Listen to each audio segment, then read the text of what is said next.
Everybody, and welcome to the Final Fantasy IV Free Enterprise Lali-Ho League.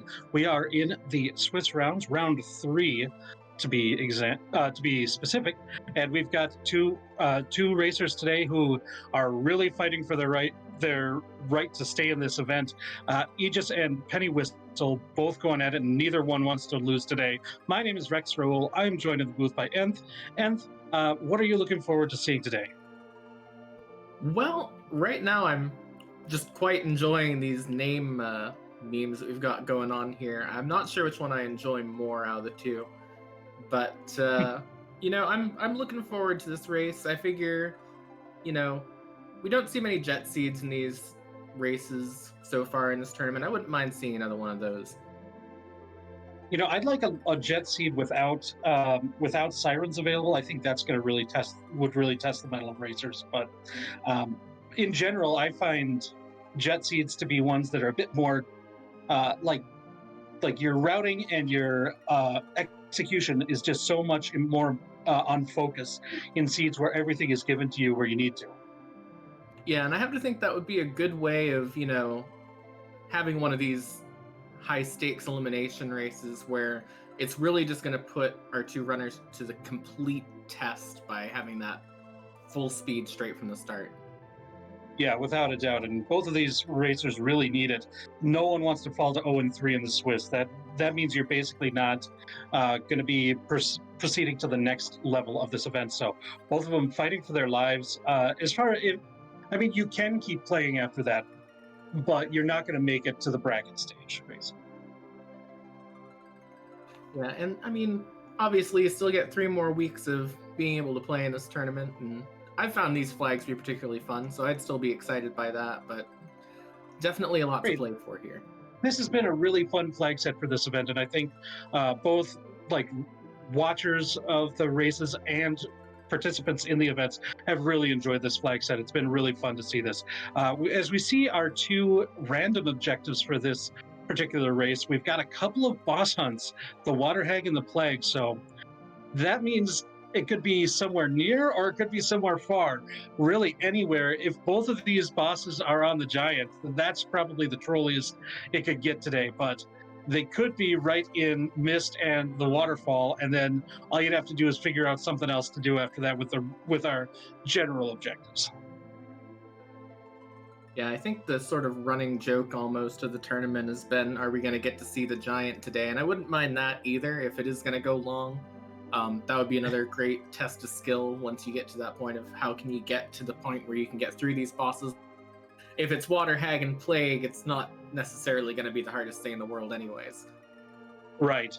That fabled required giant comes up so infrequently in this flag set, and that's kind of been the real defining difference between this and our last big event, the Threma Zone, where we saw that D machine is the way to grind so much in that, and now we almost never see the giant. But it looks like we're off, and it looks like we've got a couple of Palums, a couple of Quack Kids to start off. Yep, it's also looking like we've got a Luca key at the start too, so nothing that'll help them right away. And also seeing that Mom Bomb at that Eigen spot as well. Yeah, a little bit of info for the bosses, so they know that as far as their quarries that we've got today, the Water Hag and the Plague, neither of them are there. But also Mom Bomb is one of those kind of wonky bosses where it's got more HP than that spot normally would have. So that's something that runners will keep in mind when trying to judge how much firepower they need to complete that boss spot. And yeah, that's another interesting thing that I thought of seeing that boss sprite too, is another sort of upside or downside, depending on how you look at it, of these two objectives in particular, is that these are two bosses that share sprites with other bosses. So just looking at it from a distance, you won't necessarily know if that's going to be Water Hag or the Alt Gauntlet, or if that's going to be Plague, or if you're about to eat a Mega Nuke to the face. Yeah, that's a good point. A lot of the bosses, just by their overworld sprite, you can tell exactly who they are. Not so in this case, and that is a real good thing to consider, like just peeking at some locations. For example, the Cave Bahamut, where you can often just take a look at the sprite and find out what boss is there. That's not going to cut it with the bosses that we need today. Yeah, and same if they end up taking like a hook route into the underworld, if they don't find that magma key. peeking that first boss spot, if you don't have a tower key and you see a sparkle up there, does that make Keyless Tower more interesting to you because you have to check whether or not it's a plague? I think there's still places that I go before Keyless Tower, but I'd be a lot more tempted to go there than I would without that, uh, if it was a different boss that I was looking for. Yeah, we have seen both the players so far looting the north side of the watery pass. It does look like we're about to get our first boss check over here on Penniwhistle's side. And that turns out to be a vanilla Octomam. Not something that we want to take out right away, but good to know that you're not going to fight that later. Meanwhile, Aegis has gone to go to the south end of the Watery Pass, do a little bit more looting. I believe that was a Dragoon Gauntlet and a Dragon Whip that we saw there. Pretty good stuff, but not really great for who we've got in the party right now. Yeah, and I have to think that there's not going to be too much that's going to make this Palom start any better or worse off the start, aside from maybe finding a Stardust Rod for the Stardust cast off of using it as an item. But as a whole, it's always nice to have those things for whoever you end up with next. Yeah, I think with a starting couple of Paloms, what you're really looking for is, if you're lucky enough to pull that Stardust Rod, that would be the best. But other than that, you're looking really for some of the J items. Penniwhistle just found one of the basement of Damsian, the vampire item that can do a bit more damage than the level 1 elemental spells that you start with, as well as it just, the one thing that you can also do with two Paloms right off the bat is, even though it's not Palom and Porum, two Paloms can still do twin magic. Yeah, I have to think that does help a little bit too with the potential sting of, if you see that blue robe, especially early on, you're like, okay, I can take care of this either way, just through twin, just through bonking it on the head if it happens to be the right one. Yeah, that's true. The downside is, if you try to get through an alt gauntlet with twin, then that's going to eat up your magic points really fast. And it's looking like Aegis is about to check the top of Mount Hobbs. Just find Iridia with that blue robe, so we'll see what that ends up being. Could be useful having that Iridia with the... oh, that's an alt gauntlet. Yeah, that's an alt gauntlet that is not the water hag that we're looking for. This does make it so that any blue robes that are found after this, we know will be the water hag that we are on the lookout for. Yeah, and I think that might be an interesting choice too, because I would almost be tempted at this point, maybe this is just me, to reset out and not bother taking the Iridia at the alt gauntlet if I could avoid it, maybe come back later. But he is definitely going for it here. Yeah, I think the logic on this is you get some, like, a good head start on the levels for your Paloms to get them closer to that virus, get them closer to that quake. If you could get some extra levels on Iridia too, you could go around, check the front side of Hobbs, maybe get a good summon, and just kind of black magic your way through the seed. That is true. That could be a pretty good bonus, especially if Penniwhistle does not end up going over there. Getting to that, even just Ice 2, it could be pretty big in terms of how quick you get through these initial checks.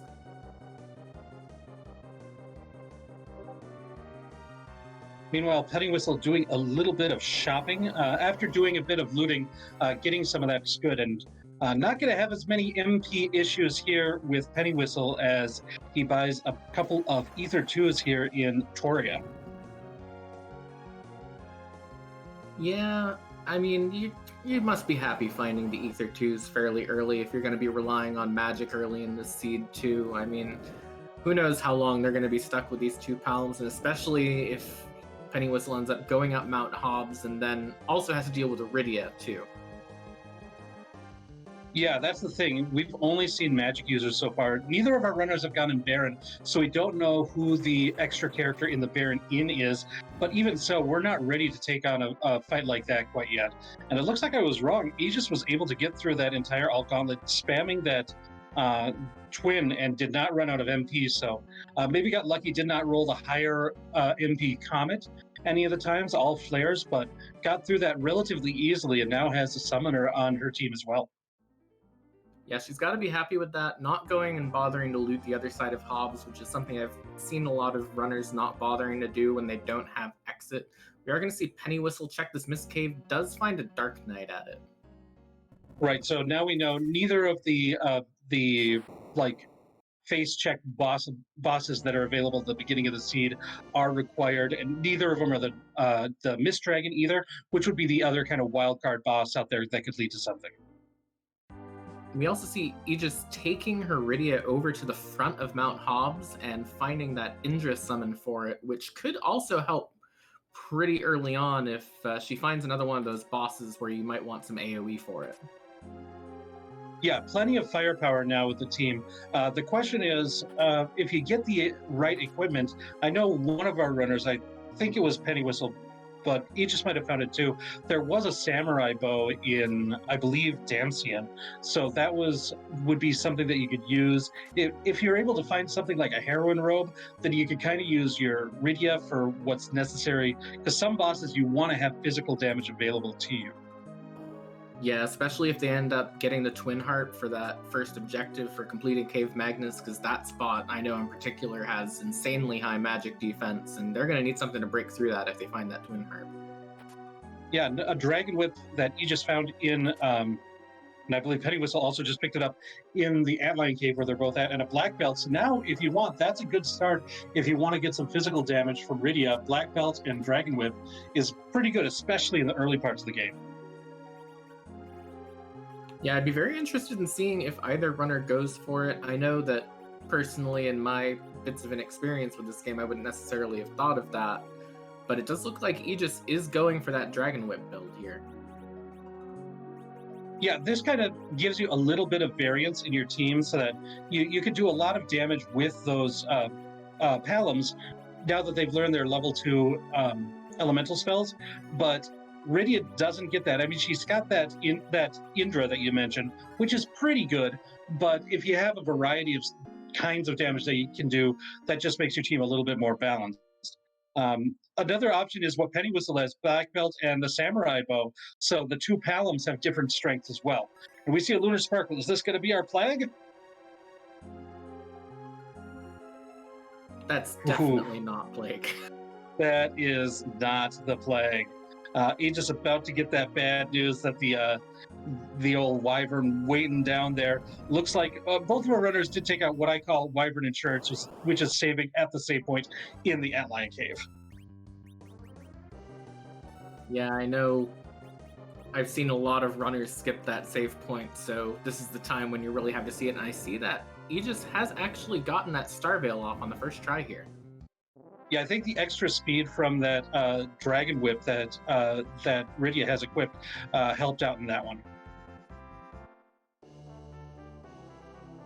All right, so we'll see what's buried here down bottom of the Antlion Cave, and there's that Twin Harp.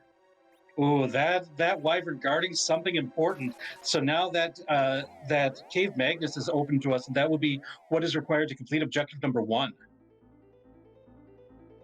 And that's a very interesting question, because if you have two Palums and a Rydia, unless you think that Rydia's Dragon Whip can get through that Cave Magnus spot, how are you going to get through that right now? Yeah, I think I do what Aegis does and go to other places first. Like, we've got Pabul, we've got Mount Ordeals, we've got Baron Inn, plenty of places to get levels up on our people. Maybe find a heroine robe for Rydia. Maybe get another character who can help out in the Baron Inn or somewhere else, following any other key items that we might find. So I think this is the right play. I wouldn't go right there, for sure. I think at very least, checking what might be at the Baron Inn would be another good thing to do at this point. I'm not sure if I would check necessarily Mount Ordeals first, but that's a different question entirely. Asura here at the Fabul Gauntlet could be a little bit tricky unless they have enough to just blast her right down. Yeah, it looks like Aegis going for the overwhelming power here rather than like trying to like you could try to do things to finesse and make sure that Ashura never casts Gear 4, or you could just kind of just keep slamming your most powerful attacks at her and hope that it's enough to get it done before she does that Gear 4.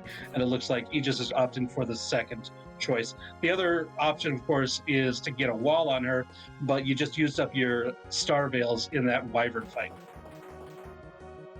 Yeah, and as our tracker today, Scythe Marshal, pointed out in chat, you could also bluff with your Palom a couple times to get him boosted up and then blast the Asura down.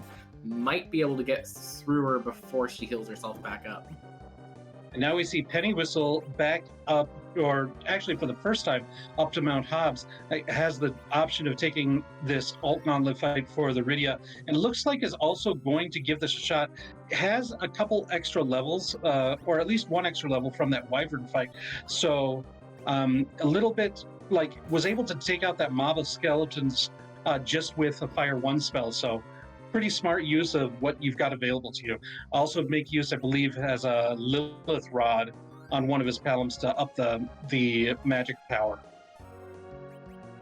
Yep, and these flares are hitting for enough to one-shot all these, so I think that will be pretty easy. I have noticed that Penniwhistle is leaving that Rydia on the floor, and I have to wonder if it's a question of I don't really want to take the time to use life here, or if it's a question of I'm just going to leave the Rydia down and consider using her as an anchor later, but I do see him tossing a life potion now. They're just able to get past that Ashura, so now we're going to get a free key, or not free because we just didn't fight for it, a key item check from the King of the Pool. And what did the Dark Knight leave that was traveled here before? I believe that was a Mazamune. It was very fast on my side. It was a Mirasame, actually, but very close. That'll be very helpful if we find an edge anywhere, but no guarantees on that anyways.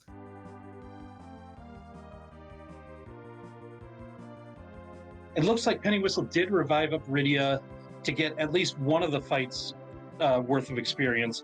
And that's going to be a good shot in the arm because she does start at level 1.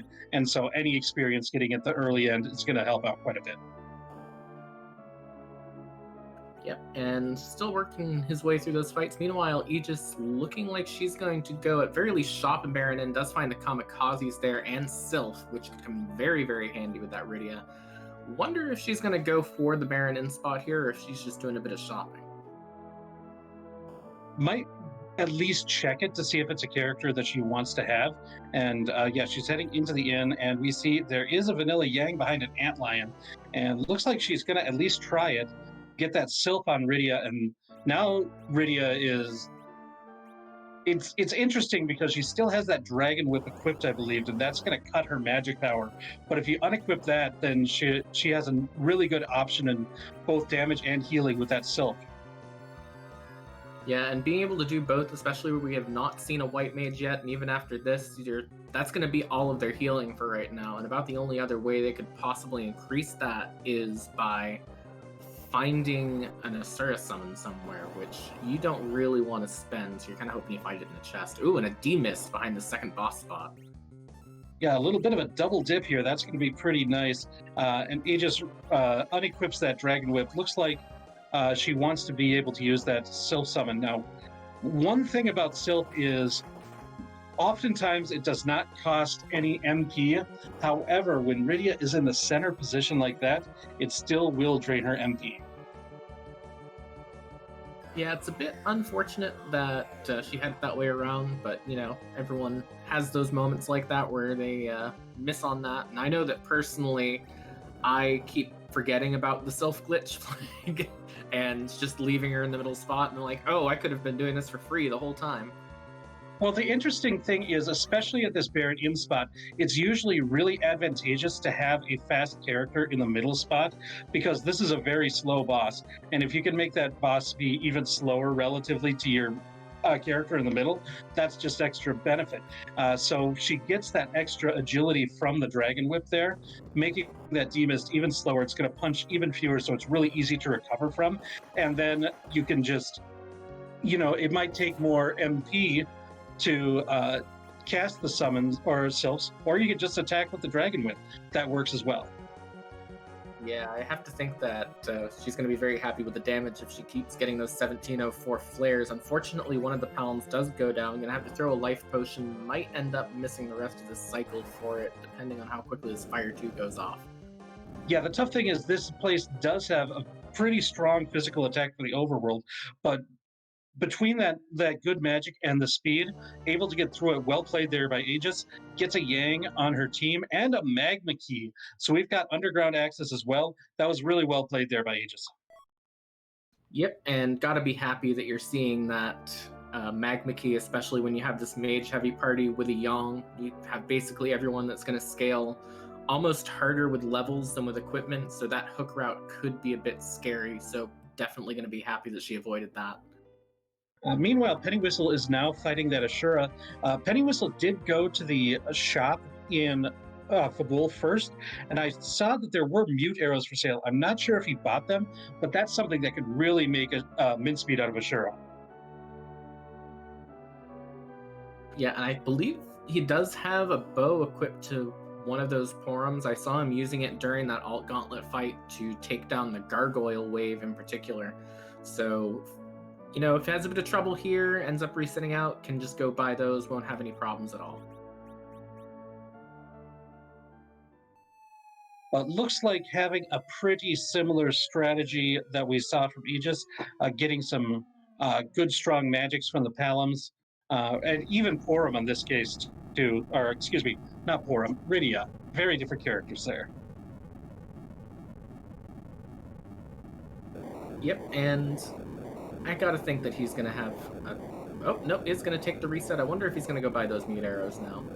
It could be that. It could be that he just wants to have a different party set up before taking this fight, which I can totally understand. That is a fight that his team just isn't really attuned to taking that fight. So discretion's the better part of valor. If you think you don't have what it takes, go somewhere else, get some more tools, and then come back when you feel like you're ready to do it, rather than knock your head against something that you just can't do right now. Yeah, and especially now seeing the Sylph in the shop, I wonder if he's gonna just try and do a quick sell-off, buy that Sylph, and maybe that might even be the tipping point where he's like, okay, I can do this now. You see Aegis heading straight to the underground, has not gone to Mist yet to get the key item in off of Rydia's mom. Hopefully that is, for Aegis' sake, that's not something important right now, but gonna go and activate getting the Sheila 1 check in Fabul by talking to Yang here in the Sylph Cave. We also have a free key item check in the Feymarch, which I imagine Aegis is up to next. Yeah, and I gotta think that from there is gonna be a bit more telling in terms of what her strategy is long term. Because at that point in time, you got a lot open to you. You can either try and sneak those underground checks, you can go to those freebies that you have, you could go back above ground, try Cave Magnas, try Mount Ordeals. So I'll be very interested in seeing where she goes after this free Feymarch check. Yeah, that really is the key. And what you find in the shops and whatever looting you want to do in the underground beforehand might have a big impact on what that next place to go to is. Yeah, and she is looking like she does want to go through the chests in the Feymarch. We'll probably do the usual check all of them, find the one monster in a box, and then just leave it, come back, loot all the ones that aren't. Exactly. Yeah, this one has with the treasure settings that we have on this flag set. Certain places are weighted to have slightly better treasure available as a possibility, and this Feymarch, or at least the first 3 floors of the Feymarch, are one of the areas that have a bit of a higher possibility. So when you get an early Magma Key, you're often going to see a loot dive like we're seeing from Aegis right now. Yeah, and you never know when that's going to turn out the one big piece that sort of starts pulling everything together. Obviously, with the flag that prevents loot below tier 6 from appearing in untrapped chests, not going to find too much good, but does find a Leviathan summon if she wants to lean on that on her Rydia now. Yeah, an additional strength ring in case another physical fighter is found. Another good thing. Oh, a free Sylph summon probably makes you feel a little bit sad that you spent money on the first one, but you didn't know that that was going to be available for you. Yeah, at very least, getting the Sylph mail-in rebate down here in the bottom of Feymarch just needs to take it to a shop. Does find a Cat Claw as well if she decides to keep the Yang. Meanwhile, Penniwhistle got through that antline with no problems, of course. Now it's that D-Mist, and I don't think that Penniwhistle is quite as well suited towards this fight as Aegis was. However, it's one of these fights where the fact that it cycles between the attacking phase and the mist phase means that there's always going to be time to recover, and I don't really see Penniwhistle having a too tough time getting through this fight. Yeah, just gotta be patient here. I mean, he's gotta just gotta go a bit slow, and sometimes that'll work out. And you know what? If he gets through this and goes and checks D-Mist and finds out that it's that Pan, or if it's anything else that'll help push him that bit ahead, that could actually swing him a bit of an advantage here. And the vanilla rat tail chest was a bust, just a piece of crystal gear, not anything that we really need for progression right now. We see a save here. That might mean that if there's a quote-unquote free boss or something really interesting that could possibly be done, Aegis might want to take a shot at it too. So. Another thing on Aegis' side, I'm not sure where she picked it up, but she also did find that Asura summon. If she wants to use that Rydia for her primary healing at this point in time, she's got that option available to her. Well, I like this play too, taking off that Charm Claw. The Charm Claw is it's kind of like presented in the vanilla game as one of the better claws for Yang, but it drops his accuracy pretty considerably, and so ditching that out for the Cat Claw is going to make Yang quite a bit more formidable. Well, that's Dolls at Leviathan, which is quite terrifying to me in that fast and very punchy spot, at least, but a CPU fight that might be takeable at the Asura spot. The one thing that's actually really nice about the Dolls fight is in the shop here in Feymarch, Aegis did find hourglasses. So that means you can stop the blue dolls and back. We have the Leviathan summon, which can take out a whole bunch of mobs at once. This is something that Aegis might be able to do, and yeah, she's taking this fight. It's going to be tough, though. The boss is strong and fast, but if you're able to get it off, it could be really good. But I think that's fair play. Give it one shot. If the Leviathan's able to get cast, then you're in a great place. But if not, don't sweat it too much. Go ahead and get out there. There's other things that you could do. Yep. And Penniwhistle now through his D-Mist fight, going to pick up his Yang and Magma Key. So we might be seeing what is behind that D-Mist check pretty soon if he runs straight to it. Aegis now leaving the Feymarch and looking like she's going to head back above ground.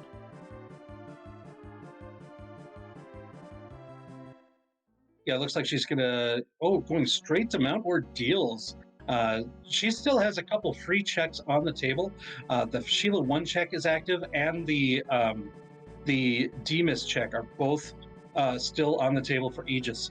But going straight to a place where there's going to be a couple of bosses up here, 3 to be exact. And when you've got 2 boss hunts on the table, it's not a bad play to go to Mount Ordeals. Yeah, I kind of in some ways like this play. I mean, I would have checked D-Mist first, but I like doing Mount Ordeals, especially in this flag set where if you find a Cecil, he's going to be so valuable as long as he's a paladin. And we do find a Sparkle here on Mount Ordeals as Penniwhistle picks up the Earth Crystal over in Mist. Earth Crystal, great pickup.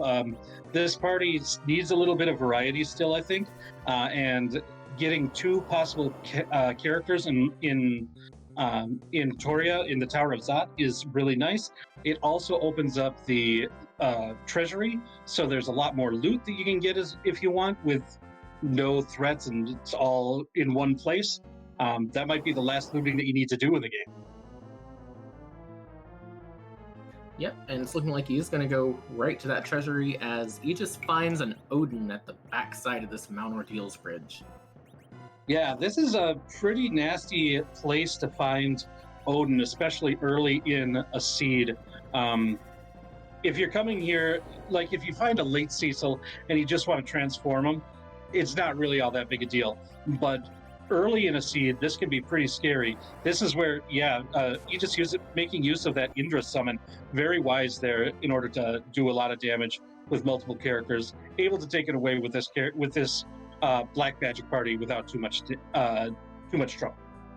You know, I'd kind of forgotten that she'd gotten that Indra summon until just then, and then I saw the damage come out. I was like, oh yeah, no, never mind. This is fine.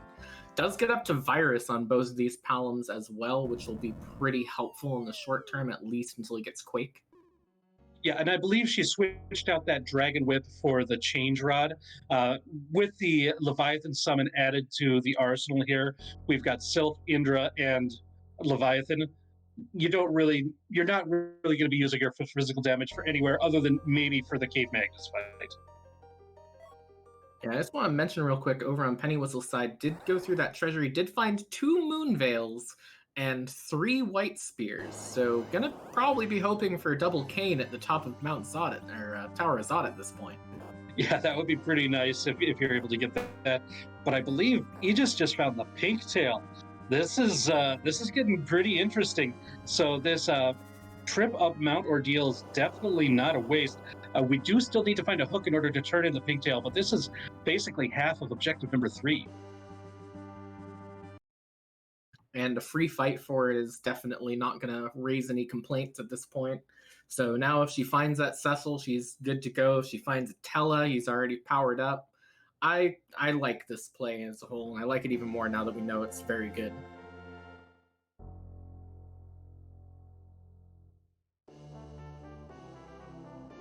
Yeah, the big worry I've got for Aegis right now is I hope she remembers the free checks that she has on the table.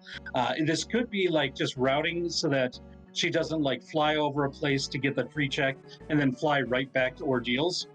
That's definitely a possibility, but the fact that she still hasn't checked that Demas is worrying me a bit. But we're going to see whether or not it's worth it, because Penniwhistle has went right to the Tower of Zot now. So we're going to see if that Earth Crystal is in fact something that's going to lead towards some progression. Yeah, and I can definitely see her not going to Sheila 1 right away if she knew that she was going to go to Mount Ordeals, because Right. It's kind of on the way to Fabul, and it does look like she's going to head there next. We'll see what that is. The big question, of course, with that Demist is not even just what's the reward up here, but what if both bosses happen to just be in the Tower of Zod? Super unlikely, but even one would be a pretty big disadvantage if she doesn't go for that Demist soon. That is a really good point, with 2 boss checks up here in the Tower of Zod as well, because those 3 bosses ended up being a bust on Mount Ordeals, even though the key item was still really nice, getting that pigtail. And we have a vanilla pan from Sheila 1. That is kind of trolly as far as free enterprise is concerned. And I have to feel like she will probably go down and check that pan pretty soon, if not right away, just because you might as well at this point. If it was just a routing decision of I'm going to Ordeals, so I'll deal with everything else, it's fine. But big question there, as it looks like she's actually going to go check some boss locations she didn't check earlier. Yeah, we saw Penniwhistle face check these bosses earlier. We know that neither of them are going to be on the important boss list. So there we go. It looks like Penniwhistle had to take a reset. Oh, it was the Flame Dog chest that did him in. Okay, yeah. That's one that... The issue with the Flame Dog is it does that flame attack, and that's an AoE, and that can do a lot of damage to a team in a hurry. Yeah, and the big piece of unfortunateness there is that did not save after taking that treasury and is going back through there again to reloot everything. So a bit of a painful moment there, but might end up just not checking the chests and trying Zod again. Right. I wouldn't be too surprised on that. Yeah, that's the question. Like with these trap chests, they are possible to get those tier 7 loot, which could be really big, especially if you end up with like Cecil and a crystal sword. That sort of thing is absolutely worth it. Even like Artemis bows and stuff like that can really swing a game. But they're not really worth it if you end up taking wipes in order to do it. And so I hope Penniwhistle either preps for it a little bit better this time, or just decides to skip it and go right through to the end of Zot. Well, there's her Demas check for the Earth Crystal over on Aegis' side, so it does pick that up. And I have to feel like with Earth Crystal and Twin Harp on Aegis' side, even though you picked up that pan, you gotta be tempted to go over to Troya and just knock both of those out pretty quickly. Drop yourself off at Baron after Tower of Zot and then head underground to get them.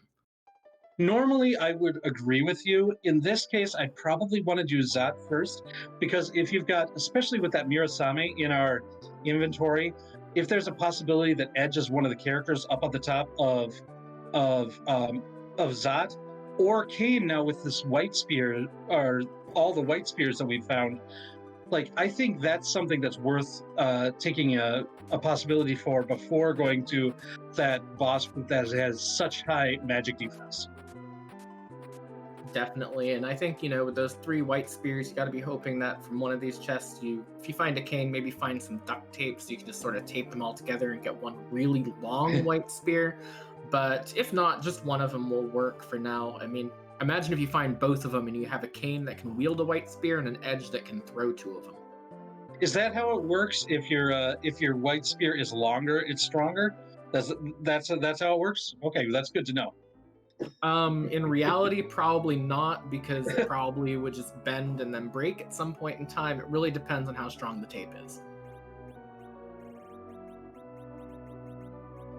Ooh, Penniwhistle finding in an untrapped chest a very useful piece of equipment indeed in that cursed ring. And that's got to be a very good pickup too, where he does not have that traditional anchor yet. Now kind of doesn't need one. He can just keep 5 useful people in his party and just drop a cursed ring on whoever he feels like and use that for any agility situation he needs to get around. Unfortunately, with this party, it doesn't work. But another thing, if you're having real trouble with that flame chest, it's somebody who can equip like a piece of dragoon armor. If you put that curse ring on, it'll make it so that you can actually absorb the fire attacks from the flame dog. I did not actually know that. Learn something new every day. We are going to see what's at this Magus Sisters check here, and it looks like it is Magus Sisters at this Magus Sisters check here.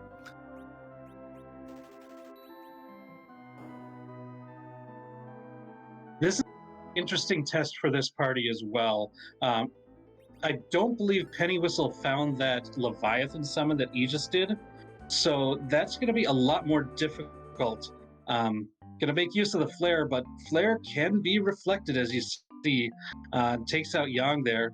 The comet twin spell does not get reflected, but the flare does. So you're kind of gambling when you're using the twin command here. We're up to Virus, but I don't believe Penniwhistle is up to Quake. So getting through that fight is actually going to be considerably difficult. Another fight where if he had bought those mute arrows, it would come in really helpful as well. Yeah, and I think this is going to be a big question to me, is it worth even trying this again right now, where you don't have those mute arrows, where you don't really have great offense because you have all these mages against Magus Sisters? It might be worth going somewhere else and just trying to get a little bit of experience from that and go forward that way.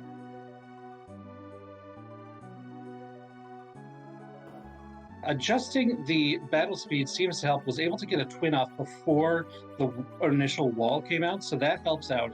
Another thing is, Penniwhistle does have access to that Sylph summon.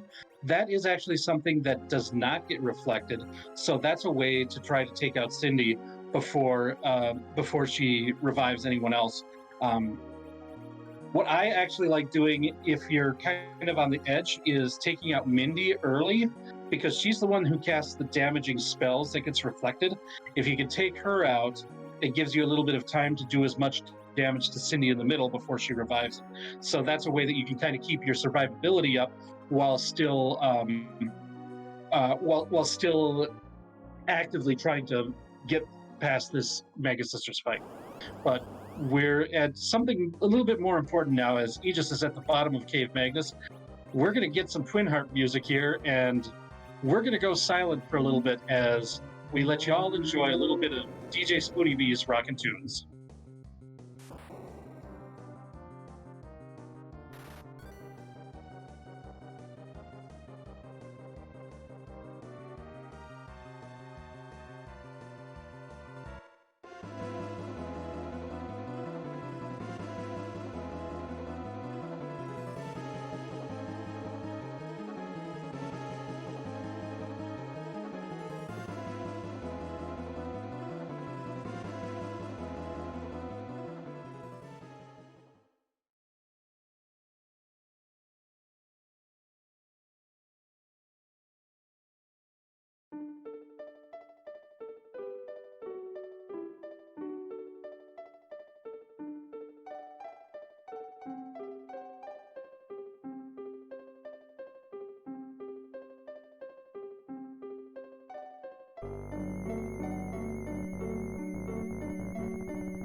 All right, so we had some lovely music. If you enjoy taking a date in a gondola in Final Fantasy VII there.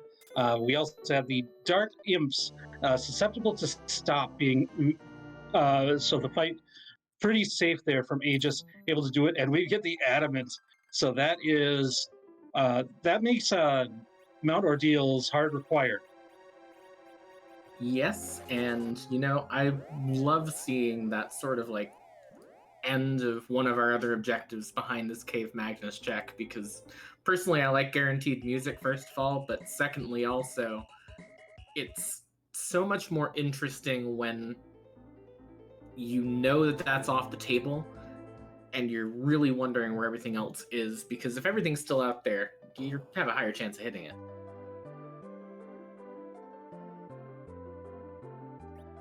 And now, after taking care of those Dark Imps, Aegis climbing up to the Tower of Zot, which is where Penniwhistle was fighting those Mega Sisters, and so that's going to be the next challenge for Aegis. But Aegis has a Leviathan.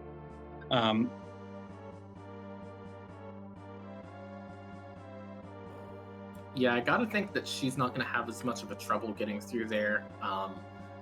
will probably be able to sail right through it. Penniwhistle now over on Mount Ordeal is going to find this D-Lunar fight. I think this will go a lot smoother for him and will help him get rolling.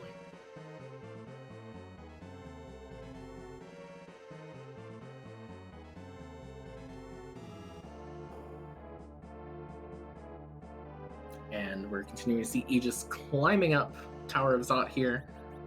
Those D-Lunars doing quite a bit of damage over on Penniwhistle's side, but doing quite a bit of damage back with that 1300 fire for it. Also, one of these things where it's interesting, D-Lunars, normally if you fight the D-Lunars, they'll respond by walling themselves up and then throwing virus spells against the wall and hitting your party. Very nasty. But it only triggers if you actually use the fight command. When Yang uses his focus attack or power attack, that doesn't count as the fight command, even though it's basically a physical attack still. So you can still make use of his physical damage without triggering that nasty script of the D-Lunars. Yep, and we're almost walking across that bridge with his rows still the way they were. Stops just one tile shy, so very good notice there. Is going to find this Odin spot, and I gotta imagine, you know, that bit of difficulty he's had getting started in the seeds got to start being behind him with having Lit 2 to take this Odin down probably pretty quickly. Yeah, the Lit 2 is going to be big that you can use here. Now, he does not have that Indra summon that we saw off Aegis. Ooh, and using Ice 2 here, but it's enough. If one Lit 2 was enough, you just need a little bit more supplemental damage after that. This spot does not have a ton of HP, but getting it down before it uses the devastating Zenitsuken Odin attack, you just don't want to see that if you can avoid that, especially when your HP levels are as low as Penniwhistle. Yep, and gonna get the free fight after this. We know we've seen, I believe it was the Baron guards up here, so yeah, definitely gonna be that push he needs forward to get back in this. And Aegis was able to get a quick virus off to get Cindy in the middle off and able to finish off the rest with Leviathan, and now the Palams learn Quake.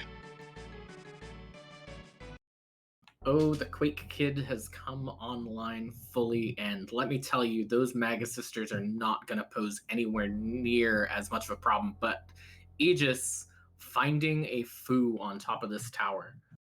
Yeah, this is really, this party right now, if you're able to find Sirens, you're probably in pretty good shape, because we're looking at what's probably looking like a Reflect Strat party right now with 4 users of Black Magic.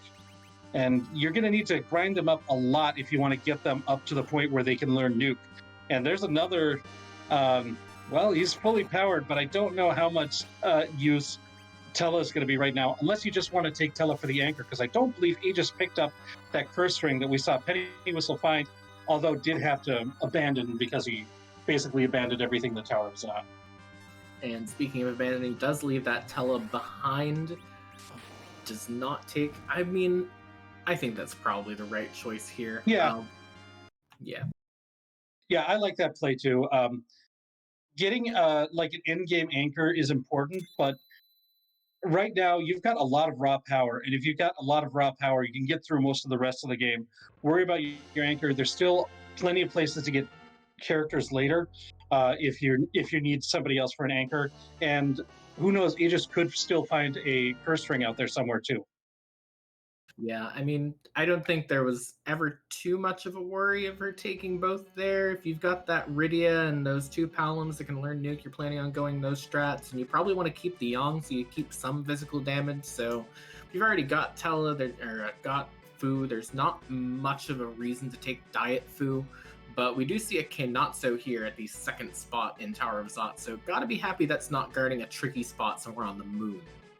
So gotta be happy that Fu already knows Nuke.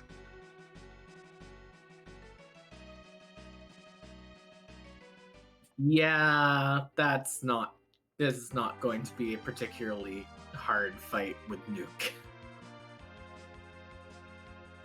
Kenatsu already inside the shell after that first nuke goes off, already knows what's about to happen, just sort of bracing for the end here. Will be able to sail through the rest of this fight pretty easily and see what drops from this check here at Tower of Zod, as it looks like Penniwhistle's heading back to Fabul.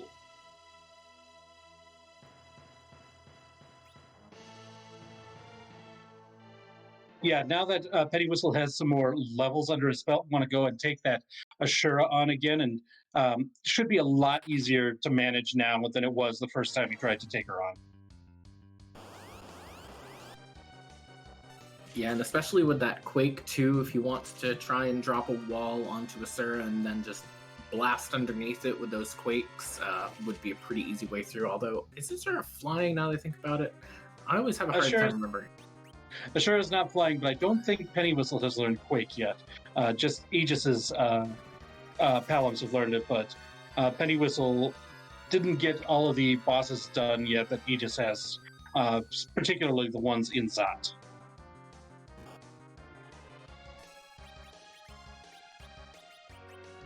That was an Excalibur for completing Tower of Zot, so not required, but the Fu added to the team is pretty nice. Yeah, you got to be feeling like that's a victory, even though the actual tower itself ended up being a big boatload of nothing. You got two bosses that can pose difficulty in the wrong hands out of the way. You've got that Excalibur. If you find a Cecil, you've got something you can pop onto him if you wanted to dump off that Yang, or even dump off one of the other characters you have in your party, and you got your party rounded out with that Fu, so definitely really good. Does find the Cure 3s and Mute Bells in Tomra, but that means we're down to only 4 shops left that could have those sirens in them that they'd be looking for. Bulldozer operator for the job, Dwarf, and I salute you, Aegis, for validating the seed. I hope he's not spending too much time wandering around that warehouse. He's got to get that boat unstuck sometime. Ooh, this is an interesting check. Now that we've got Fusia on the team and a lot of power, including Nuke, thinking of making a dive into the Luca cave, Seal Cave with the Luca key here. Gonna at least check to see what the boss is and what the key item is here. So this is a really interesting check. This is one that a lot of runners will hold off until a bit later because it is kind of a long check, but if this is important, this is something that could give Aegis a huge lead. I think for me, the question which makes me a bit hesitant about this sealed cave check is right now you don't know if you're going to find sirens. And to me, the next best grind in this flag set, if you can't find sirens, is those doors. And at that point in time, if I think I'm going to have to do a door grind, I kind of want to double dip almost and make sure that my time in sealed cave is also being spent doing that check. So there's that little bit of less efficiency from going all the way through here first, but I mean, it is a pretty quick check. You can reset back out of it, so I don't dislike the play. It's just interesting to me as a choice.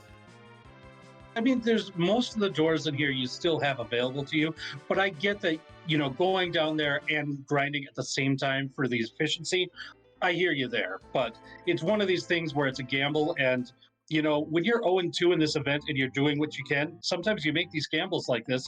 You see a glass helmet, that's not super important, but Aegis not resetting yet because she wants to know what the boss is. Yep, and if this ends up being one of those requirements, it being a glass hat does not matter in the least, and we are going to see it's a Yang, so just gonna go ahead and hop right back out. Yeah, just a little bit of info gain from Aegis, but the information is still useful nonetheless. So now we do have the pan in hand, so Aegis about to go back into the Sylph Cave. We get a key item check for banging Yang on the head with the pan from the Sylphs, and then returning the pan back to Sheila in Fabul. So 2 more checks here while in the underworld without having to fight any bosses. Yeah, and she kind of needs to go through this at this point because she is running out of roads, so to speak. At this point in time, I believe all she has left outside of that is Dwarf Castle and Keyless Tower. So This is definitely the most efficient play left at this point. And the two bosses at the bottom of Feymarch. I forgot about those for a moment, but you are 100% right. And, those don't look like they're particularly hard if you've got the right setup for them. The big thing that interests me at this point, thinking about it, is Penniwhistle has that cursed ring, or at least, if did not reset out of it, has the knowledge of it. Aegis does not, so that could be a big difference here, where Aegis is not taking an anchor. Yeah, exactly. So when Penniwhistle returns to the Tower of Zot, which I assume he will once he gets some more levels, will have that curse ring, can basically beeline it to that chest that has the curse ring and have that in his pocket for the rest of the seed. And that can really help on certain fights, depending on how many fights we have to do on the moon. Having a good anchor can really help in some of those fights. Yep, and it looks like we are about to hit music round 2, so I'm going to take a listen to it myself, and hope you all enjoy another reprise of this wonderful Final Fantasy VII tune.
You enjoyed the music once again. And while that was happening, we see Aegis going through some really interesting things in the dwarf castle check.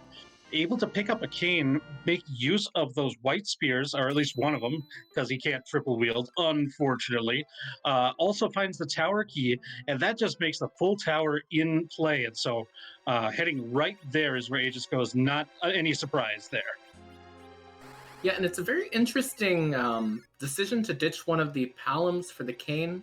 To me, what that indicates is that you just might not necessarily be comfortable doing reflect strats, might not necessarily be as experienced with them, which I fully understand, or might just have a completely different plan in mind. We'll have to ask about that later during the post-race interview, but I was surprised to see her not ditch the Yang or even the Rydia there.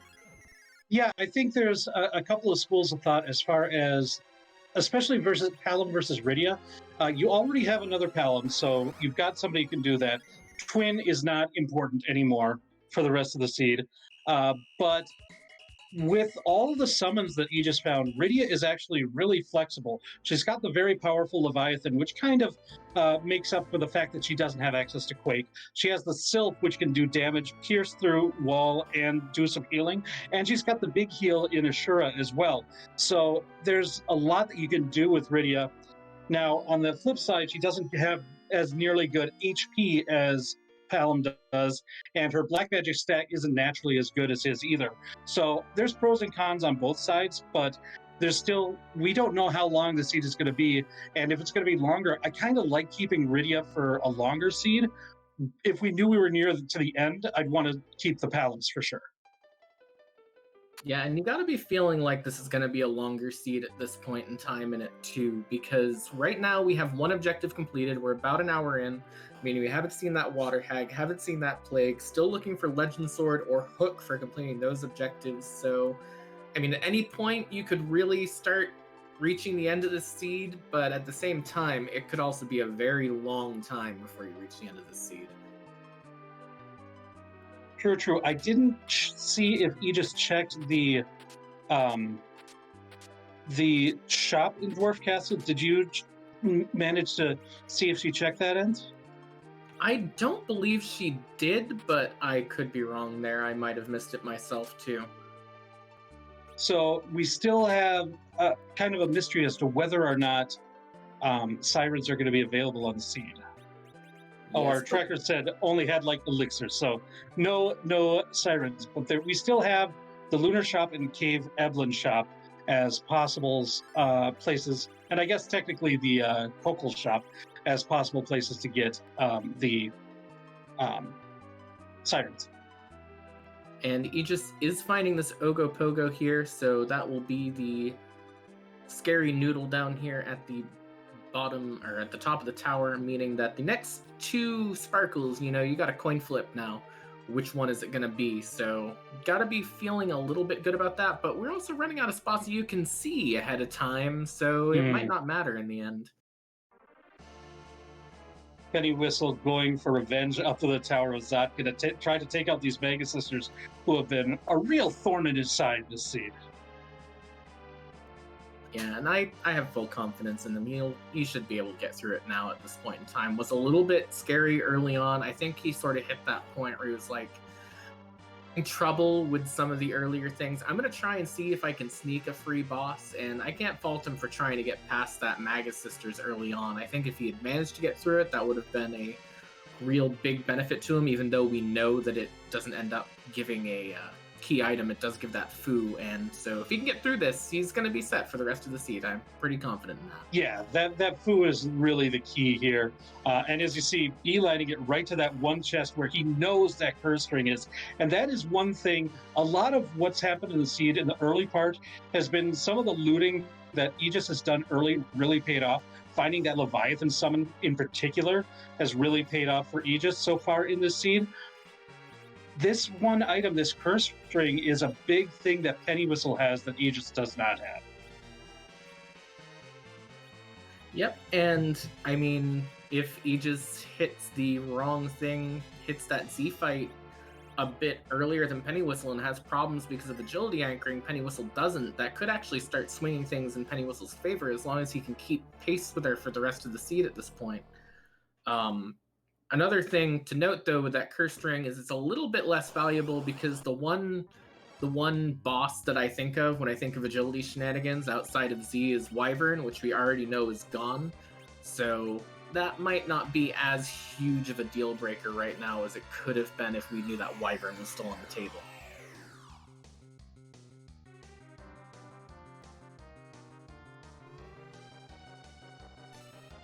Once again, that Dragon Whip coming into play. Aegis able to re-equip that to Rydia for this Ogopogo, because Ogopogo is one of these bosses that you do not want to use magic on it if you don't have to. Making use of Berserk from that Fusia. Just able to kind of getting the cane on the team actually really helps getting through a boss like Ogopogo faster than we would have without that. And I did notice that our restreamer Asuka in chat very, very happy, which must mean that we did find a spoon here at the top of the Tower of Zot for taking down that Ogopogo spot. So very good, except we have not yet seen an Edge or an Edward who can make use of it. Yeah, half of Spoonward found, other half still at large. Now, I believe, unless I saw the wrong sprite, which is fully possible, that one of our runners did check the Kaipo bed early on, and it did end up being an Edward, but that requires finding a Sand Ruby and then deciding, I'm going to invest into this Spoonward, which I don't think that either runner is going to this late in the seed. It was really fast. I thought I saw Rosa in that bed, but it was really fast and I could have gotten it wrong.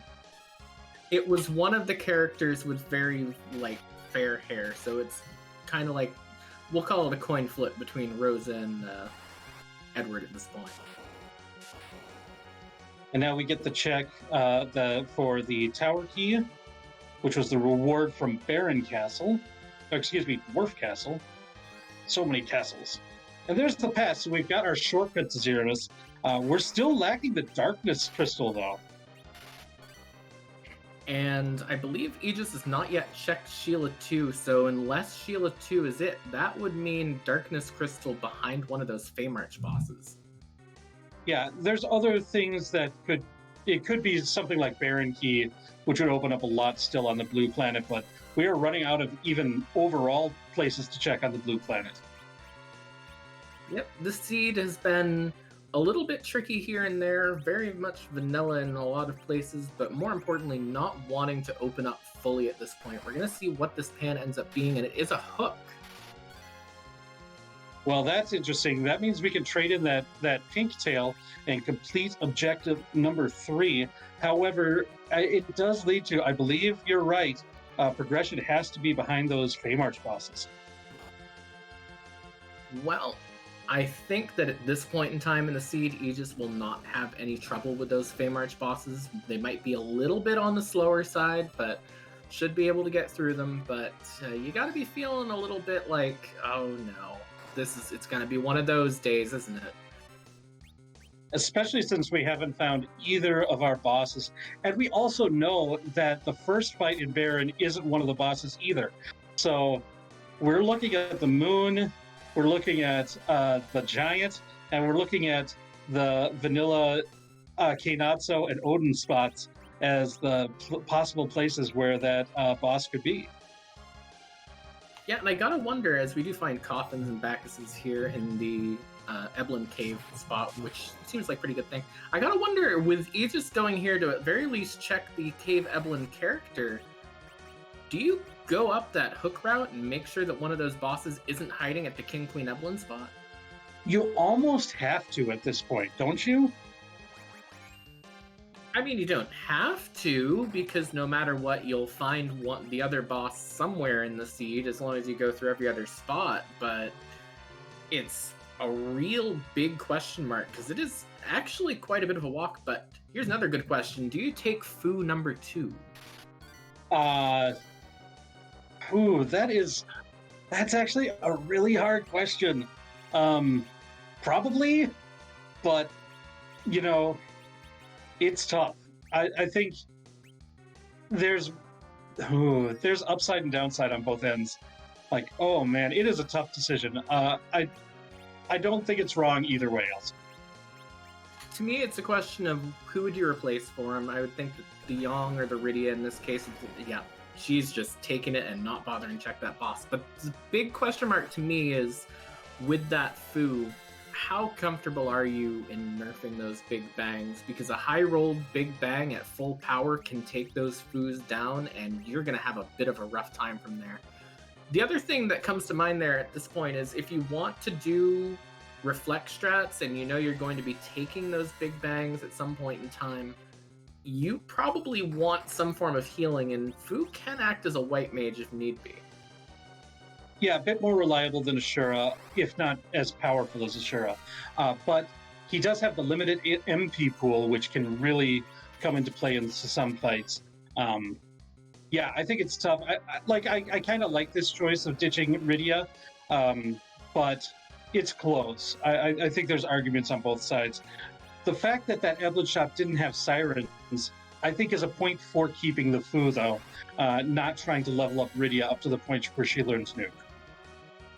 Yeah, because at this point in time, I believe the only places left that can have sirens would be Coco's shop, where I'm pretty sure they're not necessarily the most frequent there because that's kind of sharing with other pools, and the moon, which we still don't know how to get to the moon yet. We know it's going to be behind either those dolls or that CPU fight. Yeah, whether it's directly behind them or behind something like the Baron Key or the Rat Tail.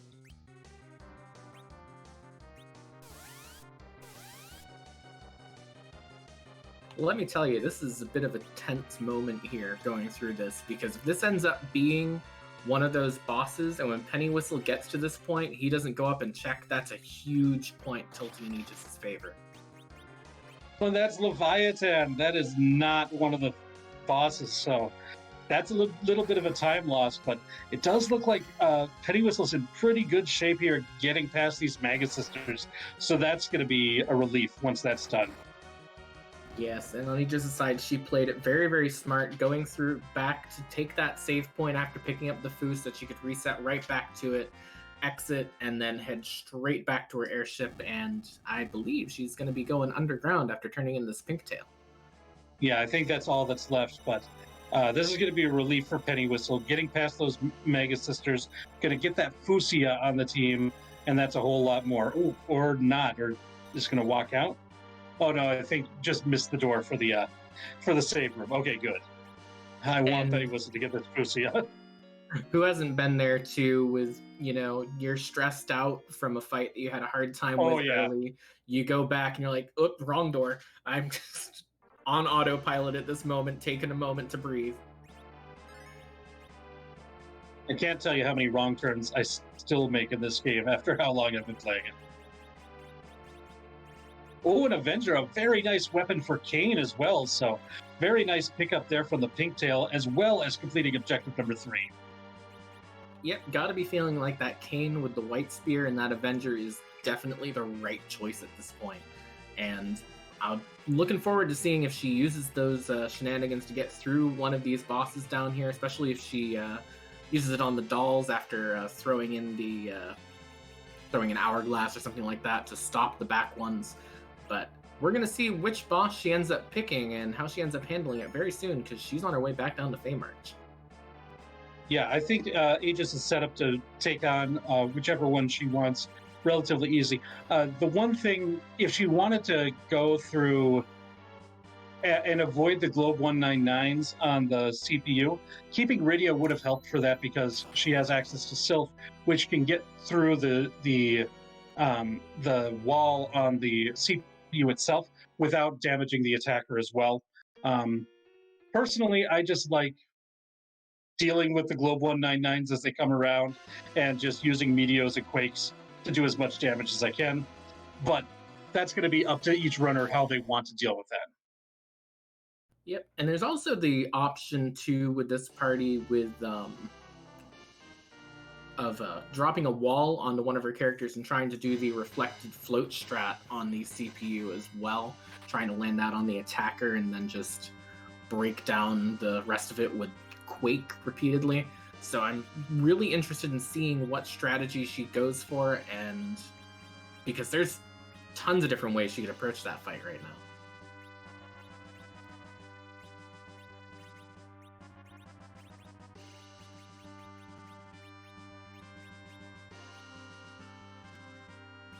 As we see that white shirt, which I believe was given as a reward uh, from the sylphs, was it?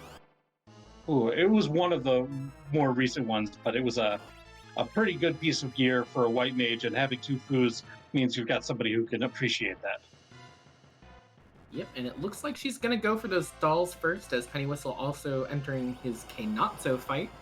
I'll be interested in seeing whether or not she goes for the strategy of stopping the dolls in the back, and that's what looks she's going to go for in the end. Also had other options like toting them or anything else she wanted to go for. Yeah, with those hourglasses for sale right there in the shop, I think it's sort of saying like, yeah, you can do this.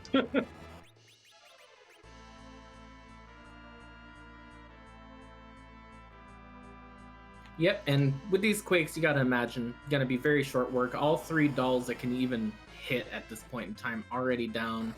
And at this point, I gotta think the second quake, yep, gonna take all of them out, and we'll see what the reward is here, and if we have a hard required CPU.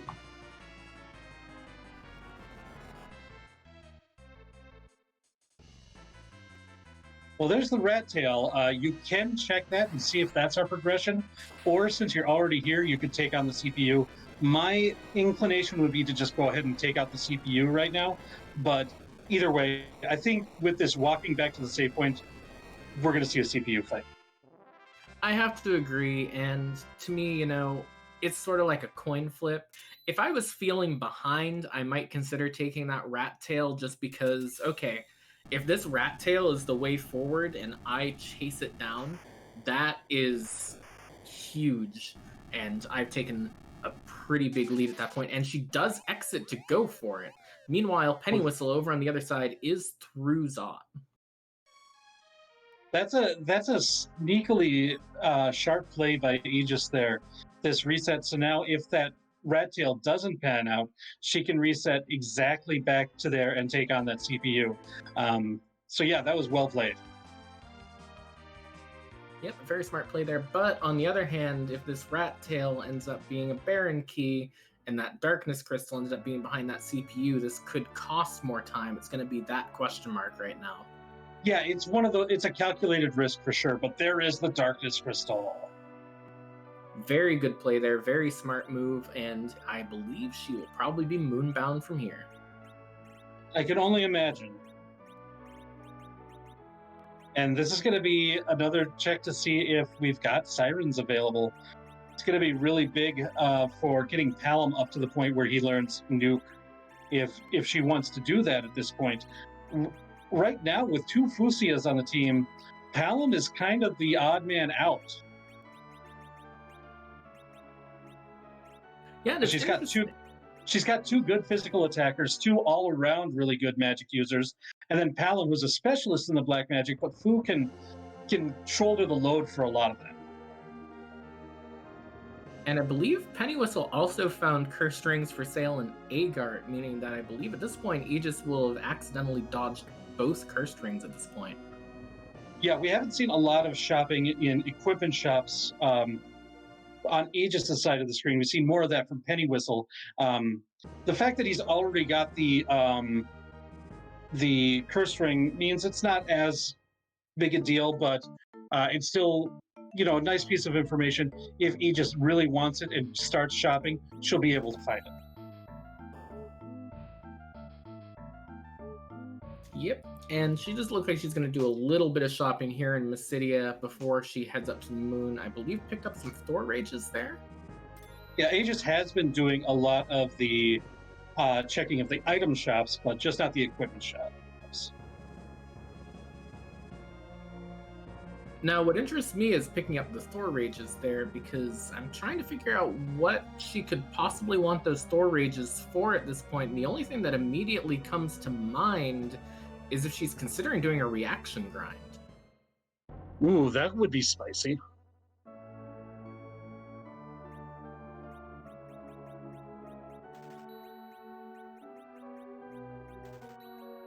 well, there's the sirens and the silk webs. So gonna pick those up. Those are a couple of really nice things to find out. Yeah, and those silk webs going to be especially important on Aegis' side where she does not have an anchor, has not found those cursed rings. Definitely going to need to slow down that Z fight when she gets to it.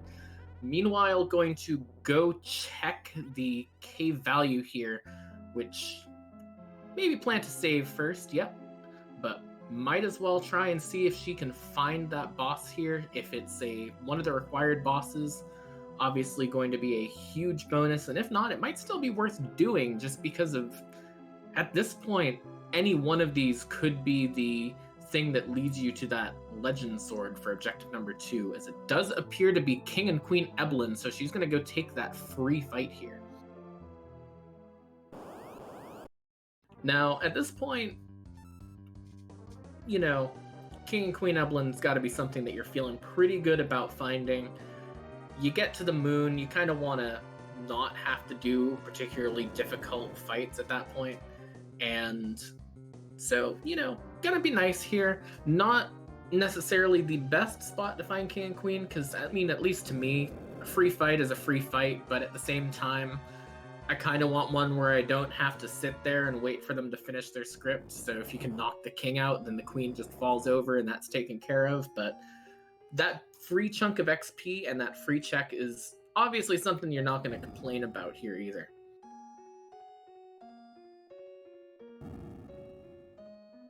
And Penniwhistle now making his way to the bottom of Feymarch, going to see if he can get through either of these checks, because I gotta think that he could actually take these fights right now.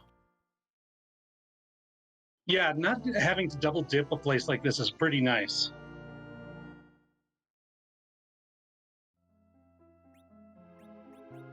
If I say just a crystal sword, is somebody going to throw newspapers at me? No, I kind of got to agree at this point in time, because are you going to take a Cecil that starts at level 1, or are you just going to go for it? But it looks like she's going to do a King Ryu grind here in Cave Value. Having a couple of Fusias on this team makes this a lot easier, because access to the weak spell makes these King Ryu fights go a lot faster.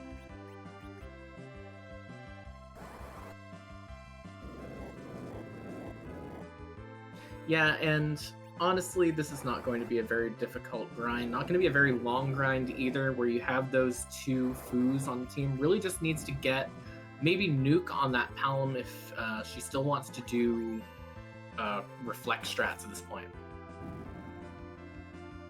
Yeah, I think a few more levels on Kayn are very useful at this point as well.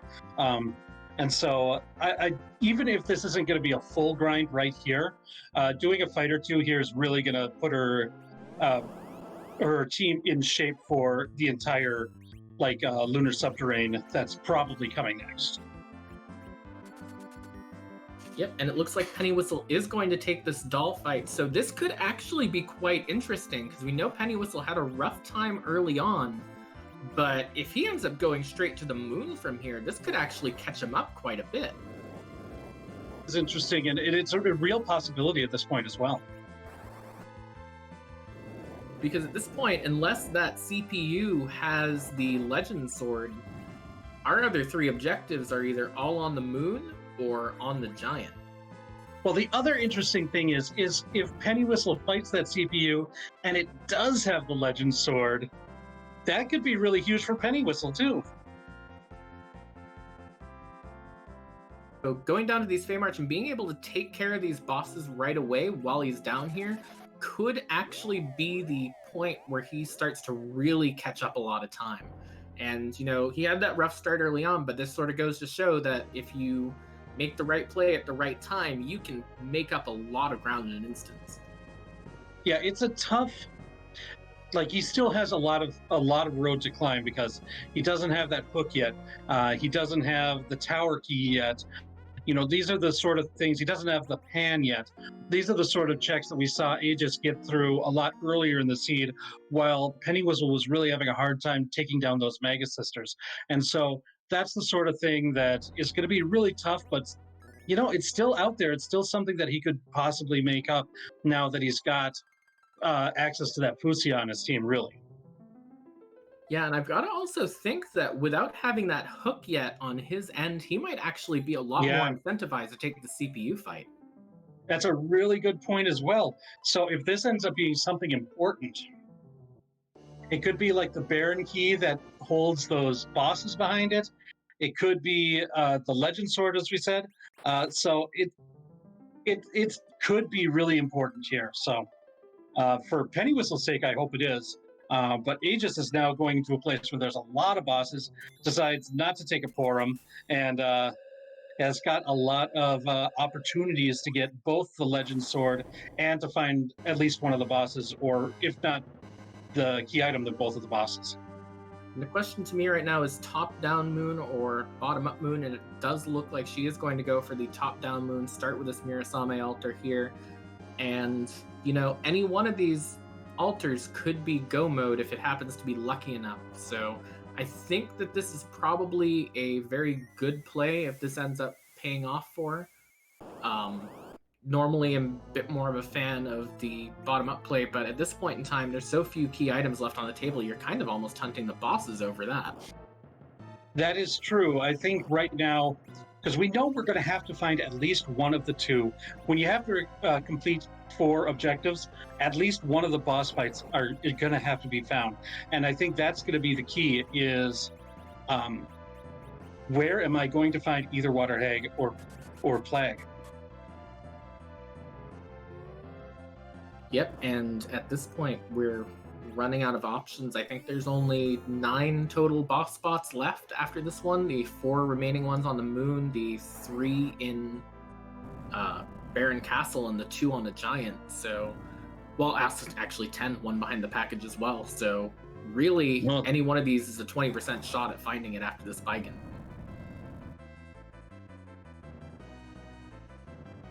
Ooh, Penniwhistle reset out of the Globe 199. That's unfortunate. I think if he was a little bit more, it might just be like he doesn't know how to recover from that. I don't know how much experience. Penniwhistle isn't a name that I'm super familiar with, but I think he's got the tools to defeat it if he wants to. So I think that's unfortunate that he reset out of that. Yep, but at the same time, if you're new, you're not feeling confident in that CPU fight, I can see just going for something else instead. Stick with what you're comfortable with instead of trying to push through, and I think it'll pay off for him a bit because we don't know if that CPU is even needed at this point. 1000%. Don't bang your head against something if you don't know how to take care of it. And hopefully it'll be a learning experience. And really, every race, there's going to be things that are going to be difficult and things that are going to be easy. You got to make sure you learn from what you find difficult, and so that you're going to do it better next time. And I'm sure this whole experience for Penniwhistle has been something where he's going to learn a lot. Because imagine if he had bought those mute arrows in Fabul the first time around, how much easier both that Ashura and the Mega Sisters fight would have been as well. And that's might be something that he just doesn't have experience with. And so, but he's doing really well with what he's got too. So, like, he's making smart decisions, not banging his head too much, going back, like saying, let me hold off on that for a minute. I'll come back and take it when I've got some more levels, when I've done some other checks. And that's exactly what you should be doing at this point too. Yeah, and the other thing too I want to note on Pennywhistle's side is I know that I'm a sort of person when running a game like this, I can tend to get a little bit easily frustrated if things are really not going my way at the start. But Pennywhistle has just been plugging away at the seed, and in my experience in watching these races and commentating races and through various communities, the people who are able to stick with it and power through these rough times early on, definitely going to be a force to be reckoned with in the future. Looks like Aegis had a bit too tough a time against that Bigan. Either that or didn't have anything. She ended up resetting out because she had the option with the Porum again. So now heading back to the, now going for the bottom-up plan. And we're going to see some other places, some other checks. And Penniwhistle now has the option of that cane. With those white spears, does he want the Dragoon? thinking about it, I don't know. Oh, not going to take the cane, it looks like. And, you know, on some level, I gotta agree with that at this point, too, because I think he's a little bit further ahead in levels than Aegis might have been at that point, although looking at the HP value, I'm not so sure at this point. And It's pretty close.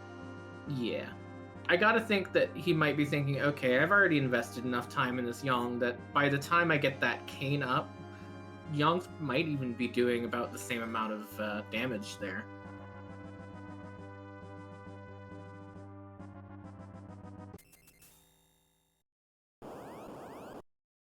Now Aegis down at the Vanilla D lunar spot.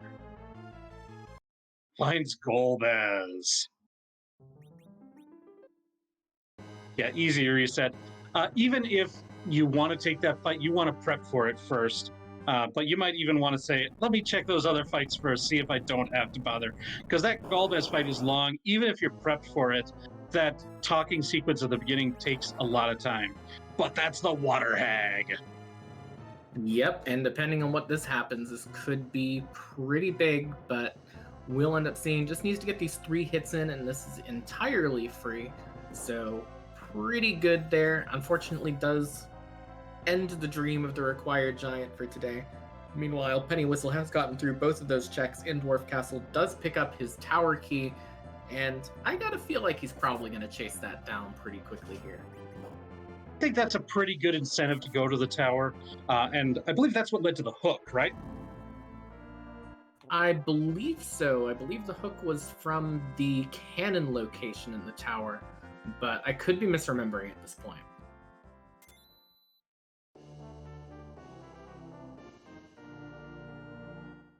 Well, there is the package, if you want to check that for possible plague. Right, the tower was a dead check as being confirmed in chat by Xenocat, and the hook was Sheila 2. I stand corrected. Once again, avoiding the Golbez, this time going down to the Vanilla Ogopogo spot, and we'll see what boss is here. Some bosses can be really nasty in this spot. And there's still quite a few potentially nasty bosses still on the table, like Val or Elements or... Or how about a plague? Well, never mind on that, and this is go mode at this point because she took that Water Hag fight down, and this is going to be her 4th objective. Yep, this is going to be it. Once this fight is done, Aegis is ready to go to the end. Looks like she is also knocking out Palom. This is probably for plague strategies rather than agility manipulation. Yeah, it does not have the team to go with the Berserk strats for Plague, unfortunately. So going to have to go the knock someone down, pick them back up, knock someone down, pick them back up, the sort of 1990s Chumbawamba tub thumping strategy of get knocked down, get back up again. And I think going to have a bit of an easy time once with that, but just going to take a little bit of a while through. It's not the fastest strategy, but it'll get the job done. And that's going to be great. Aegis is going to be in go mode. With those Gold Dragon fights that she took earlier, her levels are pretty good right now, too. The only thing that could stand in the way is what her agility situation is. This is a situation where if this ends up being the Sand Ruby, or if there's if she wants to go and see who the character is at package, picking that character up before the Zeramus fight might not be bad. I'm not sure exactly what's going on. If she can get that Palom to a 28 agility, then she might feel like she's in decent enough shape as well. And another question, too, is I don't think Palom has nuke yet. Do you try and grind that Palom up to nuke so you can do that reflect strat with your 2 Foos and your Palom, or do you just go with sort of hybrid strats at this point, Berserk the Yang, pop that Avenger onto the Cane, and just let them swing away while you bounce nukes over whoever you decide to wall up at that point? I got both Yang and Cane in my party. I'd be more inclined to do hybrid strats, but you know, I can see either way. Like, I don't think you're missing out on a whole lot by not getting Palom up to nuke. Uh, what you're gaining is a little bit of a more powerful hybrid or reflect fight, but you're taking that extra time for the grind rather than. I don't know how much time you're actually going to be saving in the Zeramus fight if you do that. I suppose it also depends on how far that Palom is off. We are going to see what is behind this plague spot because we could just have only one path through the seed depending on it. And I have to wait through this crystal text box here, and it is a sand ruby, so there are 2 paths through here. Yeah, that's interesting. And the other thing is now Aegis has to make the decision of exactly how is she going to take on this Zeramus fight. It's looking like at very least she's going to go up and save, if not go up and grind. And, you know, it might take a moment, but we'll see which one it is here in just a couple seconds. Yeah, the fact that she's saving here makes me think that she's going to level up that Palom to nuke. This might mean that she's going to end up ditching somebody like a Kane for an anchor off the Sand Ruby. It could mean that she just wants to go power overwhelming, which is also a viable strategy. Yeah, I think that she's in good shape to just go with the power overwhelming strats at this point, and I think that probably will be what she ends up going for. You know, Zeromus can be scary if you get the wrong thing, and as was pointed out in chat as well, that Young has got to be getting very close to that 28 agility point for the Z fight as well, so you might not necessarily even need an anchor if you can just swap him into the middle spot and use him to mess the agility around instead. Yeah, 28 is okay. I think a very low agility is going to be better, especially with 2 Foos in the party. But, you know, you can make things work with a 28 anchor and this party as well. Yep, and going to see that nuke on the Palom after 1 fight, so now probably going to head back down right now.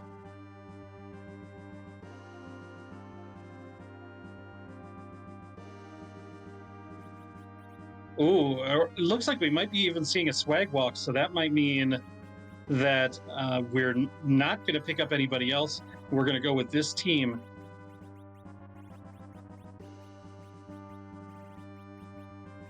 I'll be interested in seeing this agility situation and how she works her way around it, if she even bothers.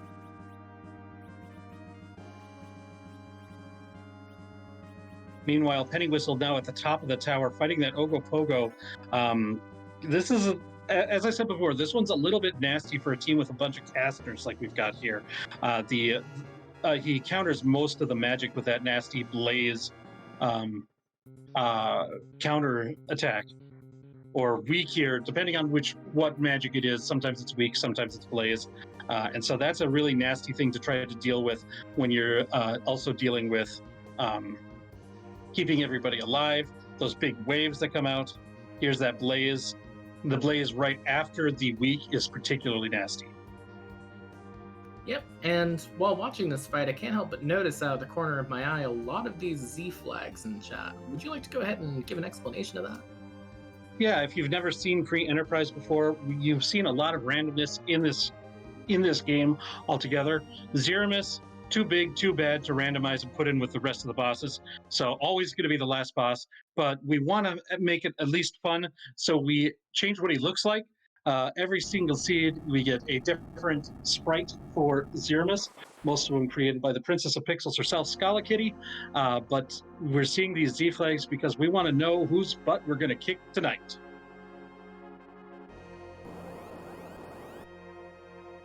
Yep, and I'm always so excited to see what this ends up being because it's usually a surprise. I've only seen repeats 1 or 2 times since, you know, you get over 500, it's kind of hard to play 500 some odd seeds, so. And here we go. The crystal is being thrown, and once the crystal comes out, we will see what Zeramus's true form is.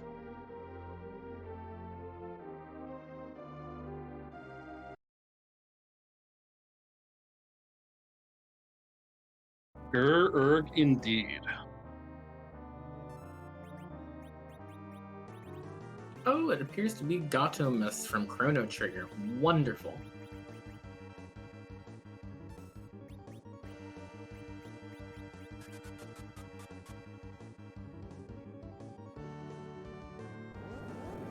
So we're going to be seeing as Aegis begins the fight here to see if she can indeed beat him up and earn these 15 silver points in addition to the win in this match today. Looks like she's off to a pretty good start on it, though, because these nukes are hitting pretty hard. Yeah, we've got our magic power is really good, and it looks like this is going to be just a pure reflect fight. Oh, nope, there's the back swine. I spoke too soon. Yeah, and, you know, I think this is going to be a pretty stable fight from here at this point. That Yong's got 4,400 HP, so even if one of those foos goes down from an unnerfed Big Bang, Yong might even live through 2 more after that himself. So between that, the Kain swinging away with that Avenger on the White Spear, and the nukes coming out at the foos and the Palom, I gotta assume that she's not going to have too tough of a time with this fight.